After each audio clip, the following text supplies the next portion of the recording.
প্রচণ্ড গরমের মধ্যে স্বস্তির বৃষ্টি দেখল রাজশাহীবাসী।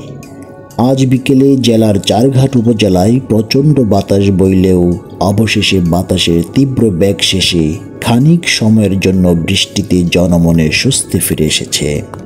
এমনই এক স্বস্তিময় দৃশ্য ধরা পড়েছে আমাদের রাজশাহী প্রতিনিধি ওবায়দুল ইসলাম রবির ক্যামেরায়। আকাশ মেঘাচ্ছন্ন, জমিনে গুড়ি গুড়ি বৃষ্টি। এমন আবহাওয়ার মাঝে হালকা ঝড়ে বিদ্যুতের কিছুটা ক্ষতি হলেও পরিস্থিতি এখন স্বাভাবিক। বিদ্যুৎ অফিস জানিয়েছে, কিছু কিছু এলাকায় প্রবল বাতাসের কারণে গাছের ডালপালা ভেঙে বিদ্যুতের লাইনে সাময়িক অসুবিধার সৃষ্টি হয়েছে।